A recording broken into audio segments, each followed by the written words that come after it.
So my story has a lot to do with just how God made me, the way He created me, in ways that I didn't even realize. And my youngest memory of this is when I was in kindergarten. I was like 4.5 or 5 years old, and I was taking ballet lessons at the local church. And at some point during the year, the instructor decided that it was worth it for me to practice at home, that I had a future in ballet, and that I should be practicing at home. And so I can remember my mom making me practice at home. But then, I was the youngest of 4 girls, and I don't know what happened. We must have just gotten busy. And after that 1 year of ballet, I stopped, and I got involved in other things. I played the piano, and I learned to play tennis, and I played lots of other sports, field hockey, and I don't know, I think I was even a cheerleader for a year. And then it got cold in the winter. I guess I was in 8th or 9th grade, and I decided that I wanted to take a ballet class again, completely out of the blue. And what I discovered was God had, in fact, made me to do that, because the minute I started dancing again, it was like I came alive for the first time. Didn't even realize that I had missed it.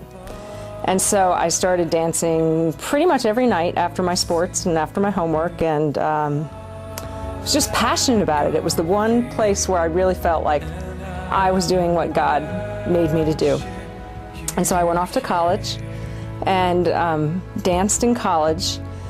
But unfortunately, when I went to make those decisions about what I was going to do to make money, I wasn't really listening to God anymore, and I still knew that dance made me feel alive, but decided I had to get a real job and make money like everybody else. And I quit dancing. But God has a way of working and not ever giving up on us.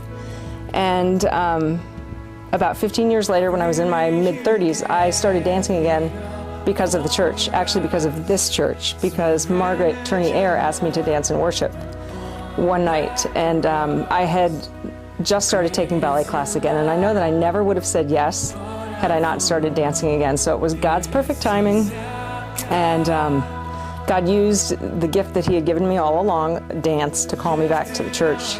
And so that's just been a really amazing experience.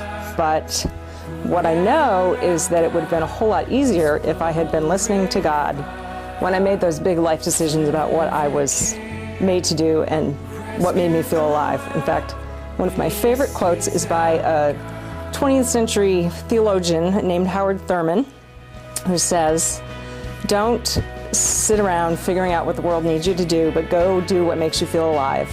The world desperately needs people who feel alive." And so that's my story.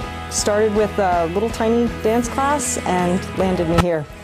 And I'm grateful to God for that.